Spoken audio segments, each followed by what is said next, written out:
All right.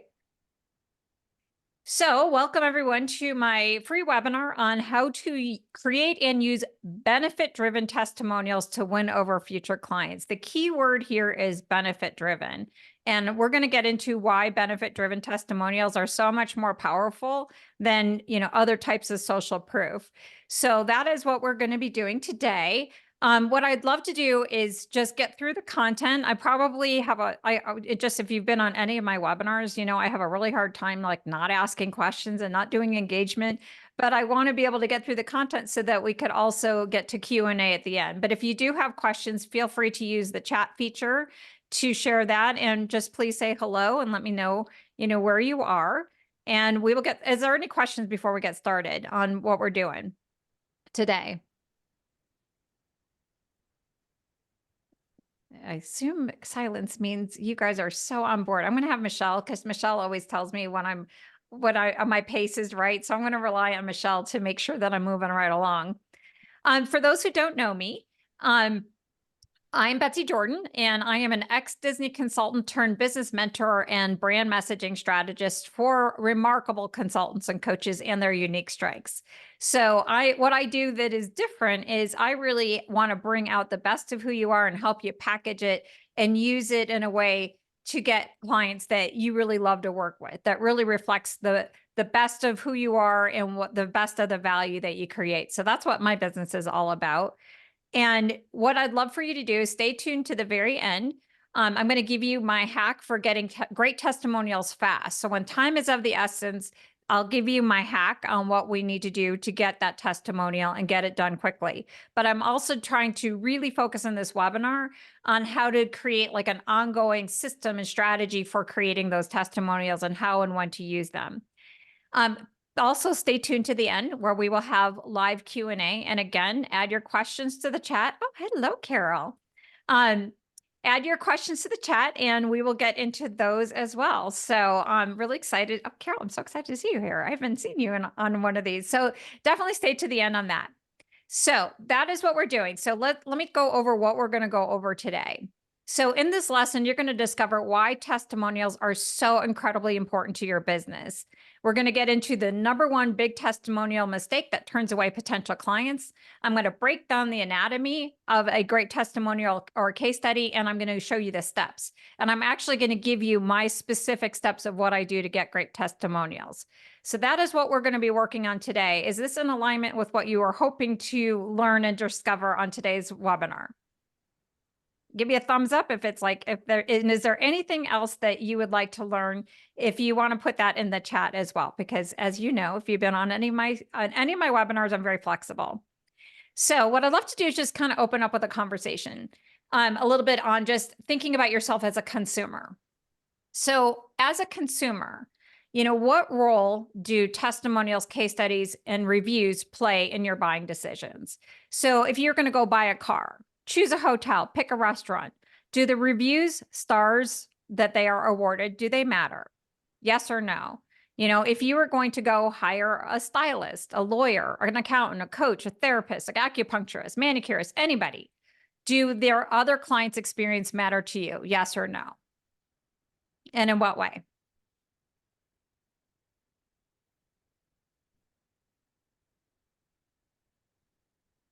You could answer it, or I would love for you to answer it. I told you I have a hard time not doing two-way conversation. Michelle, I'm going to pick on you. So I actually don't rely on those at all. I only rely on people I know that have given me a referral, like a verbal referral. So I don't really read the stuff if it's online. So if you were going to pick a hotel, the stars don't matter. Like if it was like a 1-star hotel versus a 5-star hotel, that wouldn't matter. They matter, but it's generally brands that I know anyway. Or if it's a brand I don't know, it has come from a referral. So there is an importance of the social proof for you. It's just the format that it comes in. So it might not be on the website, but you still want to get so the recommendation from somebody else does matter and has a huge influence on your buying decision. Yeah. How about you, Diana? Absolutely. I think social proof is really important. I don't go out and look at Yelp for 5 stars, whether it's restaurants or travel, or if I'm looking for a support professional, but absolutely, like the therapist I go to has been vetted out and recommended, the people I use in my home. Yeah, big. And that's such a great thing for me to remember for my own business. Thank you.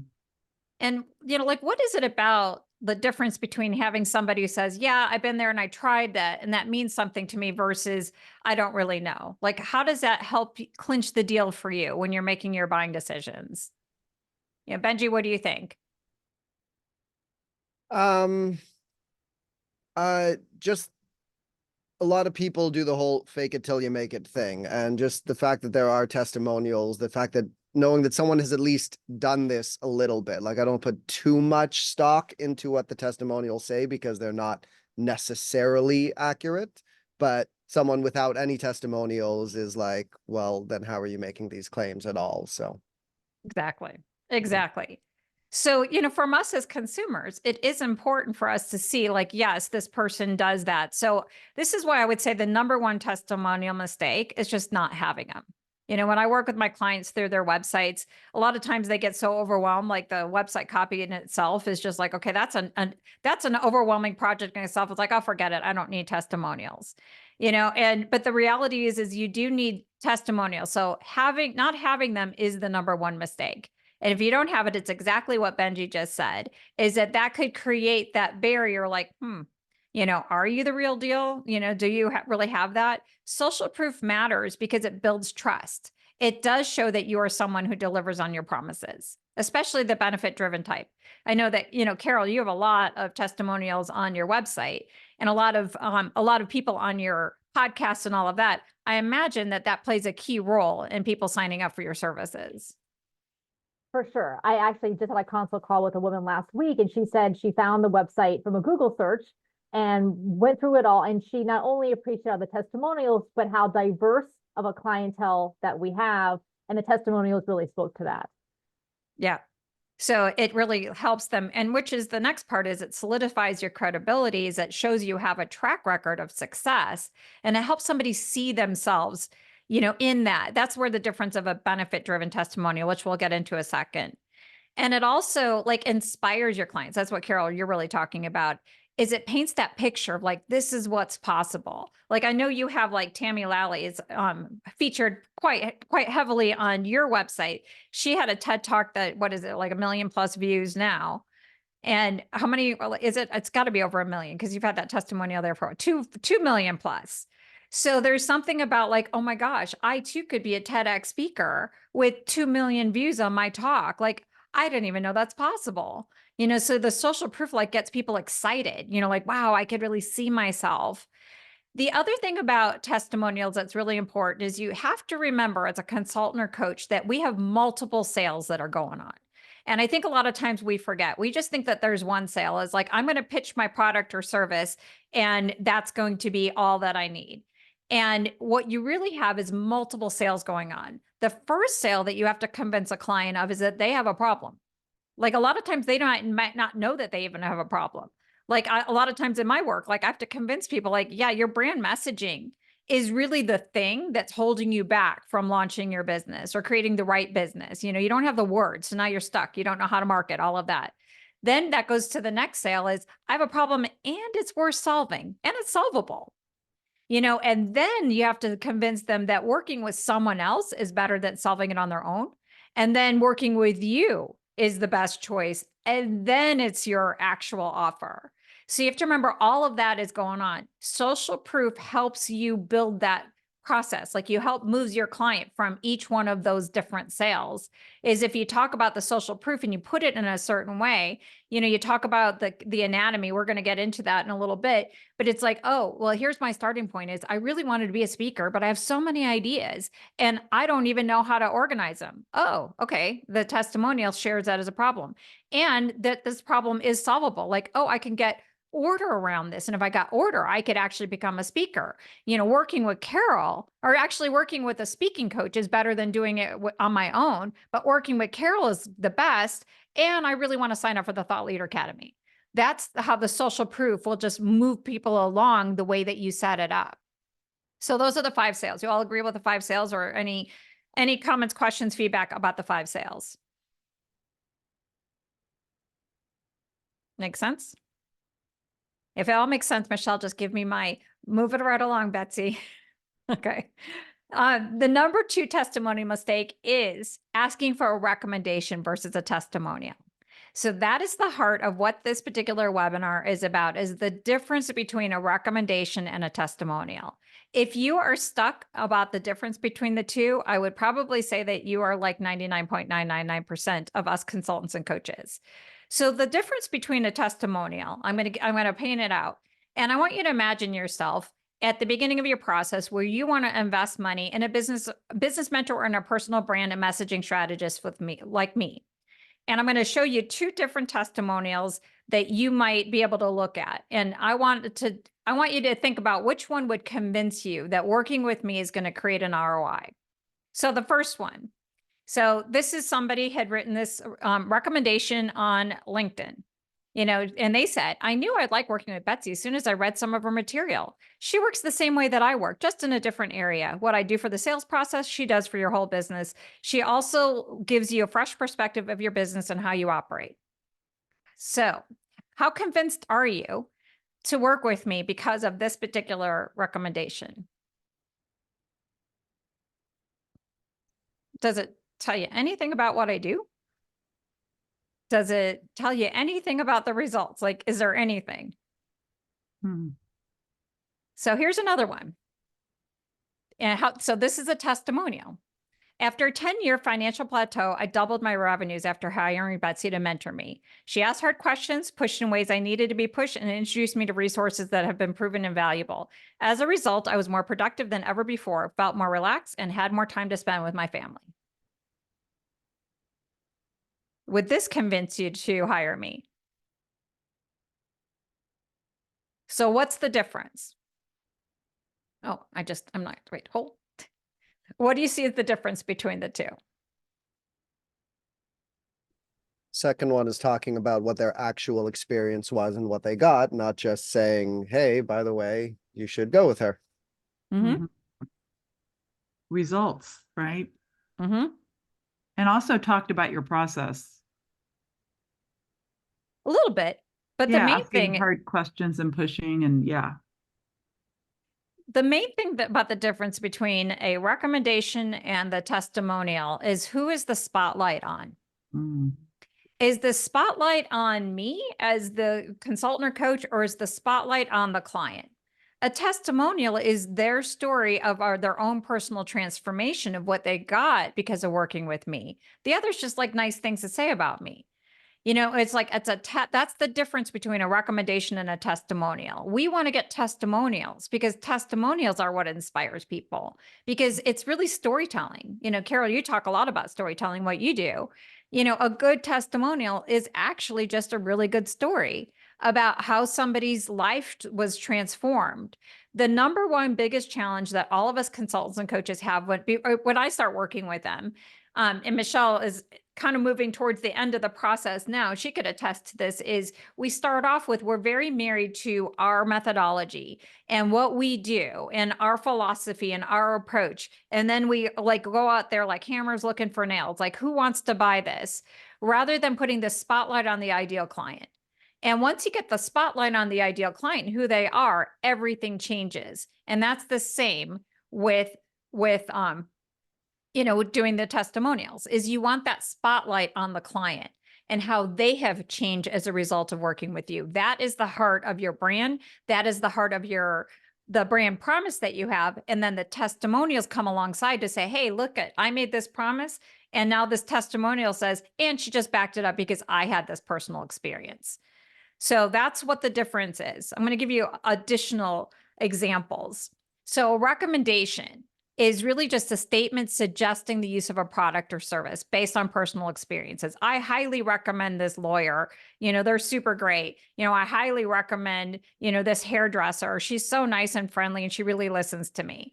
Versus a statement highlighting the specific benefits. As a result of working with Noriel, I finally got the hair color I've always wanted. I feel more beautiful and happy, because she's done my hair, something like that. That would be more impactful than, Noriel's so nice. She shows up on time, like who cares? It's the result. As it relates to us as consultants and coaches, a recommendation is an endorsement on us as people. Like I have a client who just sent me, a recommendation that she got from she does international trips. And the recommendation that she got is like, oh my gosh, this was the best trip of my lifetime. That's a nice recommendation. It would be better if they said, and because I went on this trip, this is how my leadership and my career has transformed. So a benefit-driven testimonial showcases the value and the effectiveness of what we do and the results that they have achieved. So for example, with a consultant is, Jane Doe is an exceptional business consultant. Her expertise and insights have been invaluable to our company's growth. I highly recommend her services. You've seen these over and over again. You probably received these over and over again. Now look at the difference. Working with Jane Doe transformed our business. In just 6 months, we increased our revenue by 30%, streamlining our operations, saving us over 100 hours a month. Her strategic guidance was exactly what we needed to scale effectively. Do you see the difference between the two? John Smith is an outstanding executive coach. His coaching style is effective and supportive. I highly recommend him to anyone looking to enhance their leadership skills. You guys are all smiling because you all have seen these, and you all have received these versus John Smith's coaching helped me significantly improve my leadership skills. After just 3 months, I gained the confidence to lead my team through a challenging project, resulting in 20% increase in productivity and a successful project delivery ahead of schedule. What's the difference? Personalized. Personalized, true. Go on, continue. Relative to the experience, specific experience of the client. Yes, it's specific and it's how they changed, how they transformed, the benefits, the value, the outcome that they received by virtue of working with you. If you really want to get to the bottom line of a benefit-driven testimonial, it's what's the value or outcome you received by virtue of working with me. Like that's the question you need to get an answer to. And that's ultimately the same thing that we're pursuing with our brand promise. What's the value or outcome people get as a result of working with you? It's not like the deliverable. It's not like, I want to for sure help people get clarity and confidence, in their dream business. But what difference would it make? Well, I'd get unstuck and I'd get my results and flow. I'd finally be attracting those dream clients that I've always been wanting to work with. I'd finally get known and paid, as the expert that I am. Those are the outcomes. That's your brand promise. That's the same thing for your testimonial. So let's talk about the fix. How do we fix this? How do we get benefit-driven testimonials? First, I want to make sure that we're really clear on the structure, and then I'll tell you how to get them. So this is a case study. Testimonials and case studies and testimonials are basically the same thing. Case studies are just longer.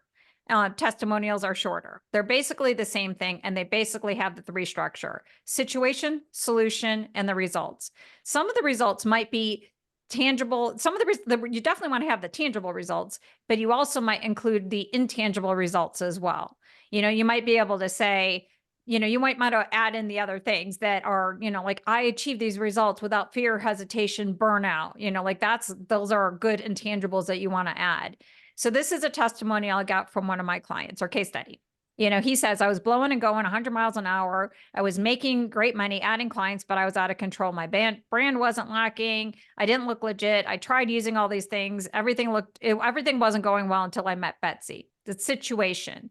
This is the current state, what brought them to want to work with you. That's the situation. So this is Jason's situation. Is he was doing great. He wanted to scale up. He didn't have a website, and that was keeping him from scaling to the level that he wanted to do. So then he says a little bit about my solution is she helped me, more like forced. Benji, when I said that there's somebody who really hated my action sheets, this is the guy who really hated my action sheets. He forced me to slow down and look at the long game, but not with the business. But as a result of the one-on-one coaching, I have a website that captures the essence of who I am. But now we get to the cool part. My authority in the market has increased substantially. I'm getting opportunities at C-suite that previously eluded me. I have a brand that can stand on my own. I've transformed from a transactional consultant to an industry leader. And now I know about myself, how I operate. A lot of people might start with the situation and go to the solution. without the result. This is the part this is the fun part. This is the meaningful part. This is the skinniest, smallest part of the whole process. If you were going to skimp anywhere, skimp here, focus here, focus here. This is where you want to bring it home. That is the anatomy. And Carol, you could probably attest to how it affects how it relates to storytelling. Betsy, I literally just put in the chat, it's classic 3-act structure. You know, so Yep. it's so well done. So good. It is the classic 3-act structure. And there's a reason why the 3-act structure makes sense from a movie standpoint, a book standpoint, and a testimonial, because all this is it's a story of their experience working with you. So the heart of the benefit-driven testimonial is the benefits. It's the benefits people get because of what you provided for them. So that is where our destination is. So are we all excited now about getting benefit-driven testimonials? Say, woohoo. Yes, yes, Betsy, yes. And the other thing too, it's the thing about your testimonials. So for some people a lot of people have anxiety about testimonials because it's like, oh, I don't want this to all be about me. You know, that's not in line with my values. You know, people have some of the issues. It's really not about how great you are or how amazing you are. It's about what people achieve because they work with you. So it's not your story, it's their story. So you don't have to worry about like, oh, I don't want to become like one of those shameless self-promoters. And you don't have to worry about any of that stuff because it's just about the story about what that person achieved, what they changed, what they were able to accomplish. So let's talk about the steps. So the 3 steps to compelling case studies and testimonials might not be exactly the way that you think it is, but I promise you, this is the best way to get the testimonials. The first step is to brainstorm all the people who you can get a testimonial or case study from. And you just need to brainstorm. If you're just getting started, you need to just brainstorm everybody. There's a lot of places that you can go. I mean, obviously, if you haven't been in a business for a while, your current clients and your past clients are really obvious places to go. You know, if you work with people that is specific. So Michelle's getting ready to launch her digital wellness coaching practice. You know, she may not have like specific clients because the business has just gotten started, but she's been doing similar kind of work throughout her career. You know, so it's trying to figure out those people. You could look at your former bosses, colleagues, volunteer teams. One thing that I found really interesting as I pivoted from consulting to what I do now as a business mentor and a brand messaging strategist is all the stuff that made me a great consultant is what I do now. Like it took me years to figure out, like nobody really cared about my organization development background. Like that's not why people leveraged me. It's the same stuff. You know, so you might be thinking like, I don't have anyone who could testify to the consulting or coaching what you want to do. What you want relates. So here's like a testimonial I got from a client, an internal client I had a million years ago when I was still at Disney. So she probably gave this to me, I would say maybe 2008, you know, when I was still a consultant. And as I was preparing for this whole webinar, I thought it was really interesting is the same stuff that people give me testimonials about now are the exact same thing that they were giving me testimonials. This is a consulting client. This is not a brand messaging client. This is a consulting client. This is a senior executive who I work with. And this is this is the testimonial that she gave. So before you write off like, oh, whatever I want to do in the future is not connected to what I want to do in the past, you're still the same person and you probably were creating similar results throughout your entire career. This is why so much in my brand messaging work, as I do a lot of deep dive inventory of your past, is because what you want to do in the future will connect to who you've always been in the past. It's going to be congruent. And then you're going to send your clients a survey or interview them. But either way, you're not asking them like, hey, can you write me? If you're going to ask somebody to write you a testimonial, you're going to get back a recommendation. It is what it is. That's how you're going to get back a recommendation. If you want a testimonial, you're going to have to take charge of it. So you're going to have to send them a survey. And you might be thinking like, oh my God, you know, am I going to write surveys? I'm going to write testimonials for them. Like, isn't that unethical? And the thing is that you're not writing them, you're editing them. By getting a survey out, you're going to get that information. and you'll edit it for your purposes, but it's still their words. And the other thing that's a real benefit is most people don't know what to say. So having them complete a survey is so much easier. Like, it's like, oh, okay, I'm happy to fill out, a short survey for you, but like having to sit there and have a blank piece of paper and try to figure out like, well, what do I say in my recommendation? That like, cause that's how they're going to be thinking about it. So it's actually a benefit for them. And so here's the questions that you're going to be asking. I recommend you ask these 8 questions and ask them in this order. There's a reason for why you want to ask them in this particular order. So these are the questions. First, you ask them, like, so what was your absolute biggest challenge you had before you signed up to work with me? Think back to when you first considered signing up. What was going on that made you interested in services like mine? So let's say, so I've been a client of Carol's, and she would ask me that question, so that would be easy for me to put myself in like, well, why did I sign up for the Thought Leader Academy? And it's like, well, I always wanted to be a speaker, and I have so many ideas. I didn't know which to focus on. I didn't know what would be the most compelling, and I didn't know how to structure it. And it kept me stuck, and I never really moved forward, is something I might've said there, which now I'm creating like you can see that even this question starts setting up the structure that you want for your testimonials. How did that problem or challenge make you feel is the second question. So if I were filling the survey out for Carol, I would have said, and it made me feel like, it really aggravated, like I started making me really question, like, do I have what it takes to become a speaker? And, can I really get out there? Will anybody really pay me as a speaker? And it made me feel really uncomfortable, and frustrated because I saw other people, getting out there and getting on stages, and I'm still stuck. And then you ask the third question. What other solutions did you try to fix this problem or overcome this challenge? And what frustrations did you experience? Well, I tried reading books, I sat on webinars, I did all of this, and I still wasn't getting traction. And then you say, and then I signed up for the Thought Leader Academy. So you might not ask the question like, oh, tell me all about your experience at the Thought Leader Academy. You would say, well, what changed as a result? Well, after the Thought Leader Academy, I got clarity on a whole new podcast that I never even thought I had. I launched it, and now I've been able to start attracting clients in a whole new forum that I never had before by virtue of my podcast. And not only that, now I have a lot more confidence to do a lot more speaking. And I feel like I have stepped into a thought leader role that I never thought was possible before. And then question 6, what would you say to someone who's on the fence about signing up for services with me? That's when you can, if you ask this question, that's where you can get some of that stuff about what makes you different and special and all that kind of stuff, because you're going to get that answer. And then you ask, this is my favorite question. If you've ever listened to my podcast, you'll see that I always end my podcast with this question. This is what I got when I was an OD consultant and I was doing a lot of qualitative research. I always ended interviews and focus groups with, is there anything else you want me to know about my services and your experience working with me? And I just didn't ask you the right question. I always get like really magical insight from there. It may or may not work for your testimonial. Maybe it will. The nice thing about this survey, which I'm going to explain later, is this survey does a lot of double duty for you. It's a market scan. It's a way that you can get, really good, voice of the customer words that you can use for your website and so much more. And then the final question, can I share your experience with my future clients and my marketing materials and get their permission? Yes or maybe. I don't say no. It's just yes or maybe. If they want to contact them first, and then you get the yes, and it's like, cool, and it's in a survey, you've got their permission, you're good to go.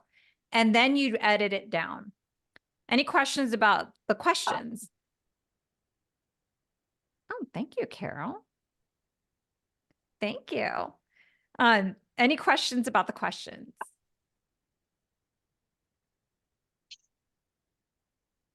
Michelle, what do you think? Could you see yourself using this process? Yeah, I just think in a survey, it seems too long. It seems like asking too much almost to send it out. Like if you're doing it in person, asking those questions and then getting the response and recording it, it feels too long to me. It's not as long as you think. I'll show you like what it looks like. It's not as long as you think. But if you have somebody who has that objection, you could just simply go through these questions. Like a lot of times at the end, at the end of a client engagement, I don't always give them a survey. Sometimes like we're getting to the end and they start saying nice things. And it's like, okay, wait, hold on. Can I like take a beat and hit record, and then I'll just go through the questions verbally. And then you could still get the transcript. So if you have somebody like sometimes like for, like senior executives, I might not send them a survey. I might have a conversation with them as a wrap up and then say, hey, can I record this? But then you still get the words. I wouldn't just like have it off the fly, and I wouldn't just trust yourself writing the notes.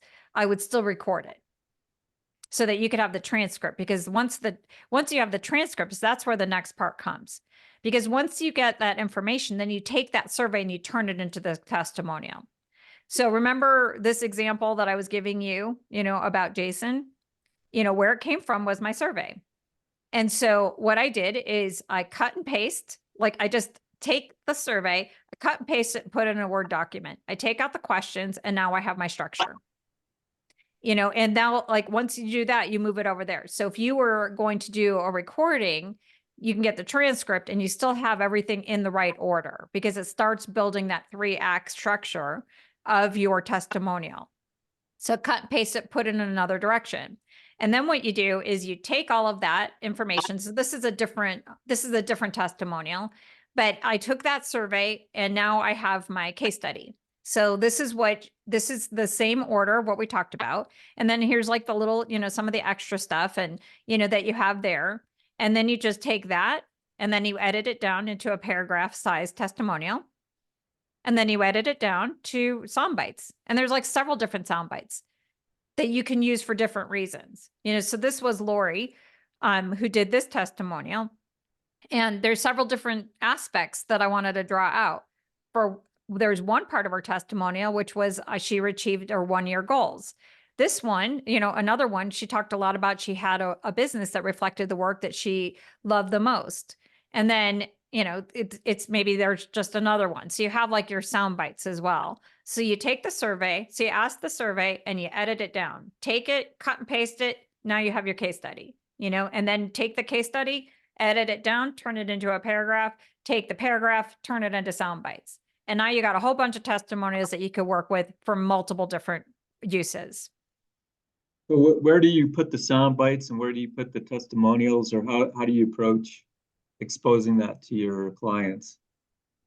Great question. With the case study, you might have like a client case study page, or a results page of some kind. A paragraph size, like Carol, you have a lot of paragraphs on different sales pages. Like if you have a long form sales page, but if you were just having like a little thing, like let's say you wanted a little soundbite, you could put it next to like the sales checkout page. You could put a little soundbite there. Sometimes it's like depending on the purpose of the page and where the real estate is. If you have like a teeny tiny little bit of real estate, and you just wanted to have like a series of them. But so it really depends on the page and where you're doing it. You might do, if you have a longer form sales page, you might have a little bit more of, the stories in there that you might do the paragraph. The case studies, I would not put case studies. I would save the case studies for a case study page. It's too much and it's going to stop people from reading your sales page or your website page. But this little one isn't going to be as impactful because it doesn't really have the structure. So I've already achieved my year 1 goals. Like, well, what was the problem you had beforehand? Like this one would be better because this relates. Because when somebody sees the pain points, like, oh, I could relate. I'm in that same boat. So the paragraph one, I could probably edit this one down, a little bit further if I needed to. So it really depends on the real estate of your page. Did that answer your question?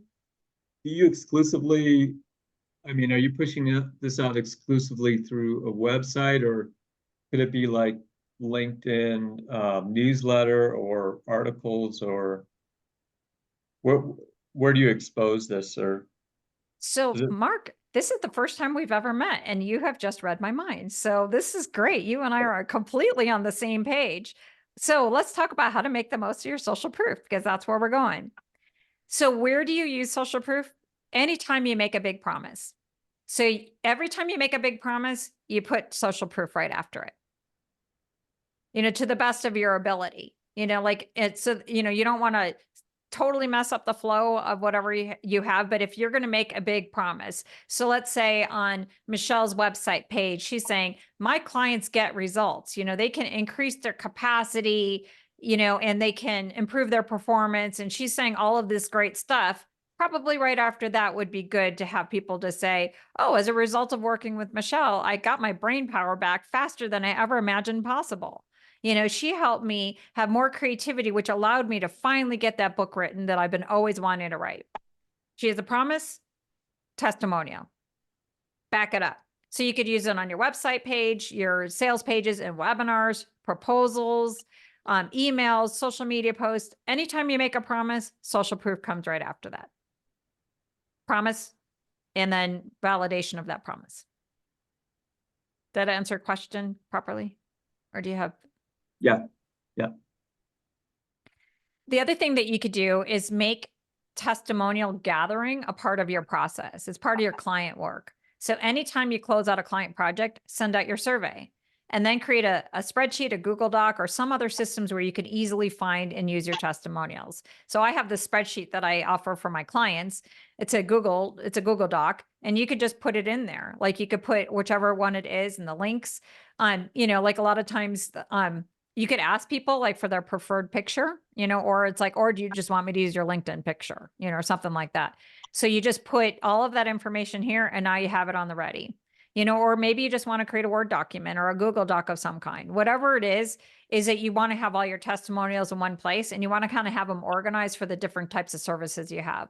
Like I might have some set of testimonials that all related to my brand positioning and messaging and all of that. That's different than like the website. I might have a different one just for the website. I might have a different one for the the sales coaching and all of that kind of stuff. It's a different thing. I have a different one for my mastermind community, and they're in different places. So whenever I'm working on something new from a marketing standpoint, is I have a place to go, where I can get those testimonials. The other thing about testimonials and doing the process this way is this is the best way to find amazing website copy. I cannot tell you how many times I go back to my testimonials and look for the sticky phrases and the things that are like, this is like a lot of times when people worry about like website copy, it's like, oh, what's my voice? What's my voice? How do I get out of my head and find my voice? The best copy isn't your voice, it's theirs. It's when you can get into their head and say things in the way that they're thinking about it. Like that's where it is. And this stuff, these surveys are going to give you that information. So you're going to be paying attention for the phrases that make you stop and notice, like, oh, that's interesting, or powerful expressions that express their pain in a way that it's like, that's really meaningful, or what they say that reflects what they're thinking that no one else is willing to say. So that's another way that you could use these surveys. And then what you could do is you can create a testimonials website page. You could look at mine as an example. But I have a one page where I have all kinds of testimonials. As Michelle was saying, it's like, oh, the survey. I don't know if I want to do the survey. It's like, cool, go go do the videos and do video clips. And you could use those. So I have a bunch of video clips. And I also have like a bunch of just individual people, like just written stuff that I don't have videos on. So this is where you can use like, a short version of the paragraph version, or you might do the sound bites here, but you still want to talk about the outcomes that you want to be able to do. My business is expanding at a rate beyond my dreams. I'm working less and achieving more. I'm finally getting traction on my business. I finally have confidence to launch. I have the business that reflects the most. This is Jason that you've seen before. So you could check that out, or you could create a success stories website page or series of pages. So if you look at my success stories page, like I have a little bit of like a snippet, of the different kinds of results that people have. You click on that and then you can get to the longer story. People are actually interested. There's different kinds of people who will land on your website. You've got the skimmers and then the delvers, so this is good enough for the skimmers, but then other people are like, oh, I really want to know. Well, then you click on, there you go. You have more detail here. Now, if you're just getting started, that might be overwhelming. So you could just pepper your website with a bunch of testimonials. If you've been in business longer, like Carol and I have been doing our stuff for a long time, like we have a lot of stories that we could tell. Carol could easily create a success stories website page, and that actually would be pretty compelling, to be honest. Where you could see all those different transformations and the different kinds. So that's how you get great testimonials. So let's review. How do you get benefit-driven testimonials? Number one, you got to ask for them. Don't avoid it. It's not people are, people love working with you. They would love to give you a testimonial. You have to guide them though. But any social proof is better than none. I would rather have a website that has some recommendations than no testimonials or recommendations at all. So there's a good, better, and best. But really focus on getting testimonials, not recommendations. It will make a huge difference. And it also will help you in your own brand messaging, is you're going to get more clarity on what is the consistent problem that people are coming to you for. It will also give you ideas for content. When I got stuck on content, Yeah. I go back to my testimonials and look at what the problems that people have when they started. When I see about the results that people have, it's like that helps me get clarity of like, okay, this is how I'm different. Instead of asking for it, send out the survey. The survey is going to do multiple. It gives you so much information. You'll never have to do a market scan again, because the market scan is just, you're building it from yourself. Set up the questions to match the anatomy of a compelling testimonial or case study, situation, solution, results, and then edit them and use them. Don't be shy. It's like this is the same reason why I suggest that people put up their picture on their website, is you're creating a limbic resonance, a connection with people. When you have testimonials, you're creating that connection with people. You're inspiring them to what's possible. I cannot imagine how many people now have chosen to pursue TEDx talks because Tammy Lally got 2 million because of working with Carol. Like, I didn't know it was possible. I didn't know it was possible for me to jump from expert status to thought leader status. And now I know I can. It's inspiring. So take action, get started, period. If you want this slide deck, definitely email me at betsy@betsyjordan.com and definitely get that. If you're stuck because you're not sure of who your ideal client is, what value, what you want to showcase in your testimonials, definitely we could talk about working together. Sign up for a free brand strategy call. You can find the link on my website. And next month, I have another workshop, which is on how to frame, price, and sell irresistible consulting and coaching offers. Michelle, I would like you to share how challenging it can be to frame up your offers and some of the challenges. Well, because you work mostly with overthinkers like me, the overthinking is the problem, and the getting to the point is a challenge, and finding the keywords that seem to be out there in LinkedIn and focusing on those, and not hesitating to be repetitive maybe, and have the same consistent message on multiple pages and in your assets or freebies that you're doing as well. Well, and the other big thing that you and I have been going back and forth on is really understanding the importance of describing your offers with features and benefits, and really understanding the difference between features and benefits and how to describe your offers. Like, instead of doing like, I do 1-hour coaching sessions or I do daily rates for my consulting, it's like, how do you put things into packages? And then how do you describe those packages? That's what we're going to be talking about next time. So be sure to sign up there. And as promised, I talked about my hack for quickly getting testimonials.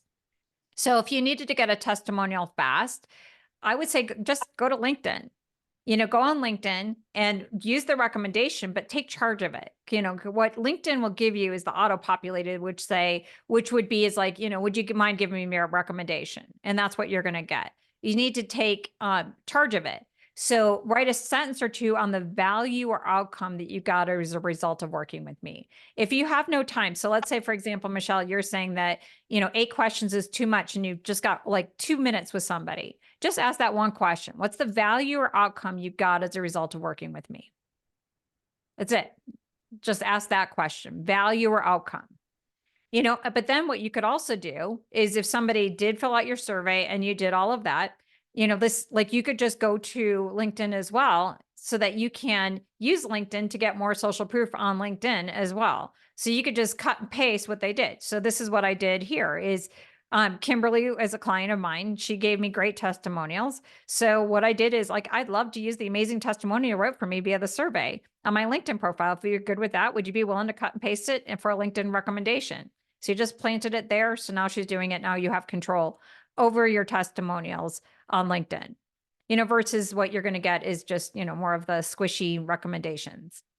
The other thing that I would, I'll just as a bonus hack is how do you go from recommendations to testimonial? So what if you do have a recommendation? What do I do with it? Like, for example, with a client who just reached out and the client said, oh my gosh, this is so great. This, this trip was like nothing else. You say, oh my gosh, thank you so much. So when you say this was the best trip that you've ever been on, what difference did it make? What results were you able to accomplish? How were you able to, what changed for you? Like, just ask them the question, like, oh, I now have a Six Sigma Bible that I could have, always ready to, a lean Bible that I could refer to. Oh, that is so awesome. I am so glad that you got a lean Bible. Now that you have a lean Bible that's sitting right by your desk that you could always refer to, what difference would it make? What's the value? And you just keep repeating until you get to the outcome. You want to get to the stickiest, most strategic outcome. And the outcomes tend to be in the make money, save a relationship, emotional state, save time, enhance productivity, think about those outcomes, or the reputation, brand repute. Those are the kinds of things that are the outcomes, so think about it, put our business acumen hats on, is that you have the inputs and the outputs. We want to be able to say, move away from the input and get them to talk about the output. The input is like, oh my gosh, you had an amazing time in this trip. This is amazing. You got a lean Bible that you could have near your phone. That's incredible.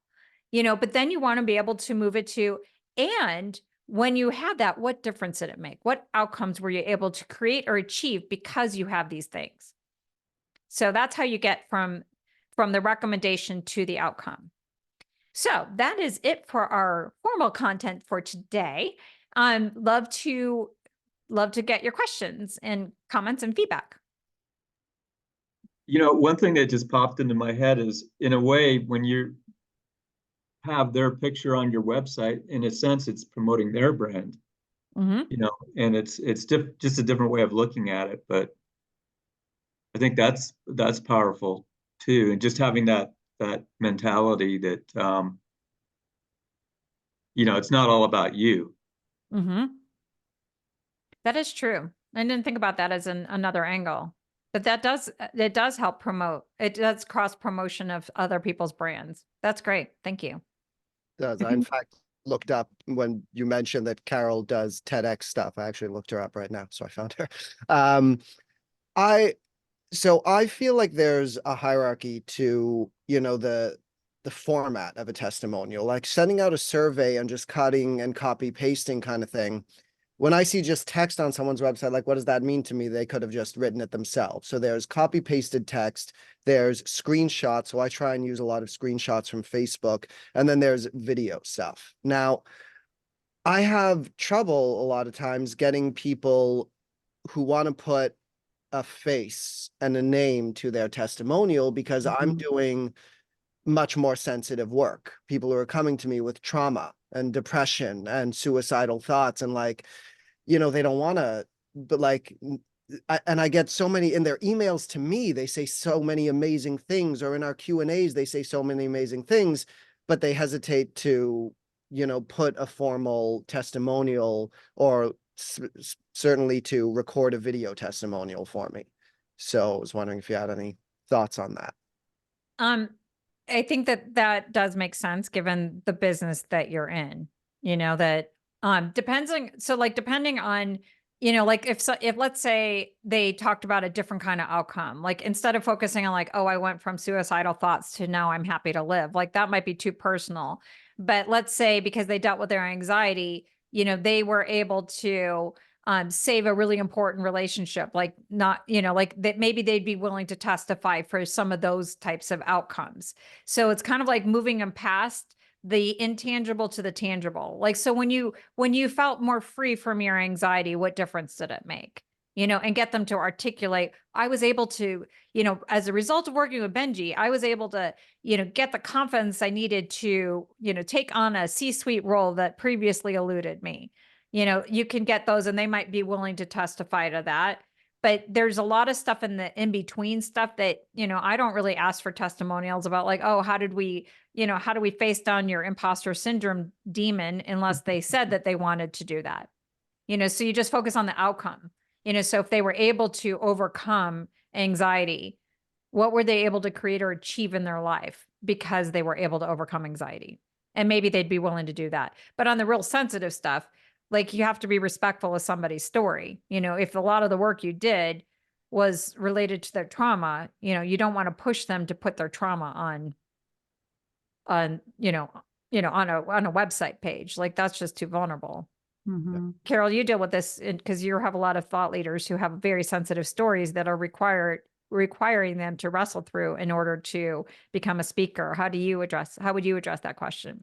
I think you hit on it, right, Betsy, like focusing on the things that they do feel comfortable sharing, which is probably more relatable to the people who are looking for whatever you're offering anyways. So I like that approach to it.